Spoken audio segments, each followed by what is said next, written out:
omukyala Rema Namakula yeeyongedde okulaga abantu nti ye ebintu bya struggle byonna bye muzze mukola ye si byaliko. Olunaku olwaleero yonna gy'osinziira gwali ku Projan Media TV tukwebaza bwebazaamwe abantu baffe ab'enjawulo abali e Dubai, abali e Qatar n'abali mu Oman okusobola okubanga wasubscribinga era n'onyiga akadde okusobola okubanga ofuna updates ezigenda mu maaso mu ggwanga. Yes, ffenna twalabye emabegako awo waliwo embeera eyabaddewo era ng'abantu ab'enjawulo baafudde nga bakutte Bobi Wine, naye mu bano abantu mwabaddemu omukulu amanyiddwa nga Epas.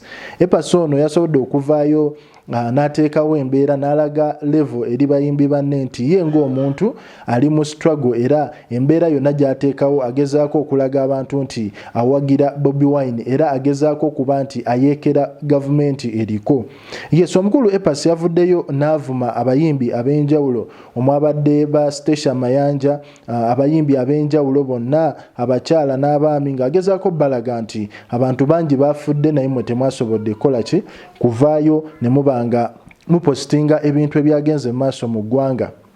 Mu bano abayimbi teyasobodde koona ku Rema, naye nga Rema Namakula ye ng'omuntu y'omu ku bayimbi be twafollowinze ne tugenda okizuula nti ye nga ye ku peegi ye eyiye ya Rema ffenna tugimanyi. Omukyala ono ye yasazeewo ateekewo abaana be ka video k'abaana be nga wokalaba bye yasazeewo teekawo era n'ateekawo n'ebifaananyi bye ng'ali ku mikolo gye.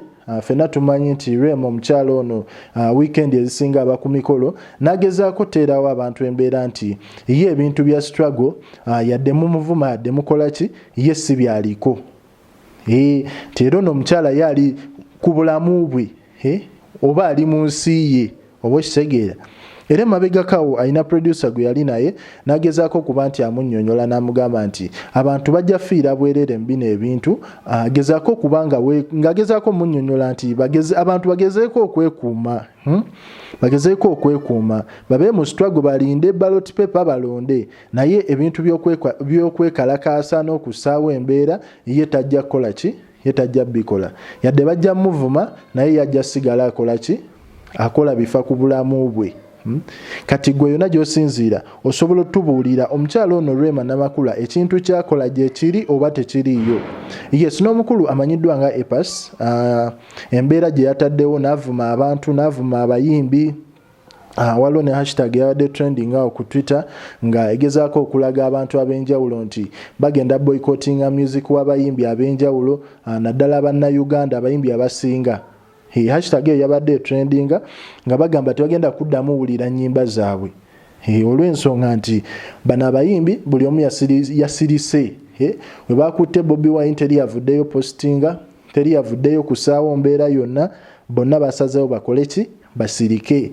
Ekintu ekyanyizizza Epas n'asalawo kuba nti yavuddeyo nga mukambwe n'ayogerera abayimbi bonna.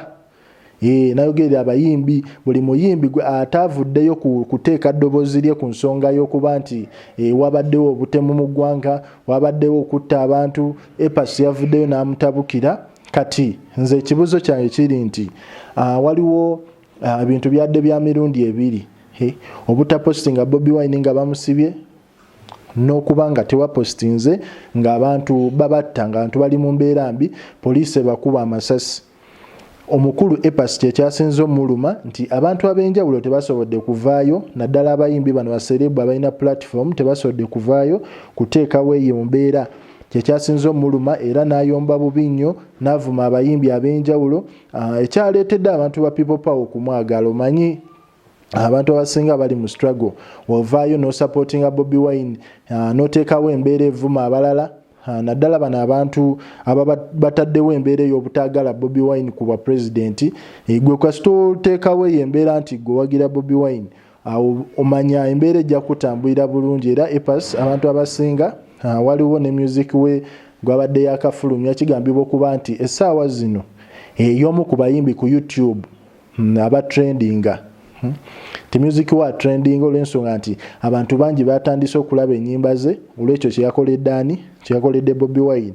Naye nga Bobi Wine akyali awo oyinza okuba weerabidde nti yes, twagezaako okusaawo embeera ne bata Bobi Wine era essaawa zino omusajja musanyufu, naye waliwo omukulu amanyiddwa nga Ssegirinya naye tugezeeko kuteekawo embeera asobole okuba nga akola ki akomawo kuba kigambibwa okuba nti baamusibye naye ebimu tebirikkiriya nti oba baamusibye oba tebaamusibye teryamanyi naye nga omukulu Ssegirinya essaawa zino teryamanyi gyali bagamba bamutwalako mu kooti mangu nga talina na looya bintu bingi ebyahapeninga awo ojja kuba bifuna maaso awo so omukulu ono naye mugezeeko postinga hashtag egamba nti bafiringe Ssegirinya naye aleme kifiiramu yekka naye nga Rema nga ye omuntu ye yasazeewo atulage nti oba mwogera oba temwogera ye ng'omuntu akola bibye politics si gwaliko gwalowooza nti Rema agenda kuba mu politics nti agenda kola biki awagire gundi apostinge gundi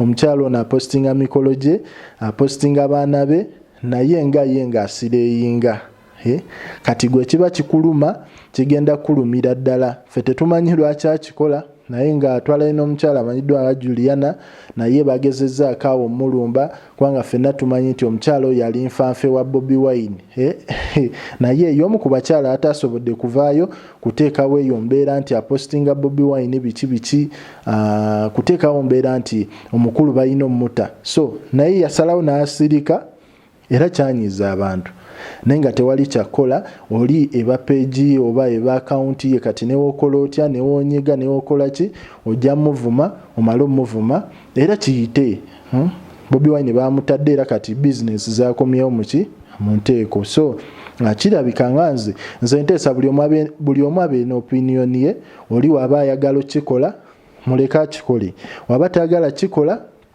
still gwe tomunenya gwe linda kaluluko katuuke golonde embeera esobole okuba nga ekola ki etambula bulungi okitegeera yes wano ku Prejjan Media TV tukuwa amawulire ag'enjawulo yonna gy'osinziira gwali e Dubai gwali e Qatar gwali mu Oman omulimu gwo subscribinga onyiga akade osobole okuba nga yes ofuna updates ez'enjawulo ezigenda mu maaso mu ggwanga stories nyingi ezihappeninga so tugenda kuba zonna tuzikola ki tuzikutuusaako wenyiga bunyiza akadde nga buli story gye twakateekayo bwe tuti obeera omu ku basooka okukola ki ogiraba likinga commentinga subscribinga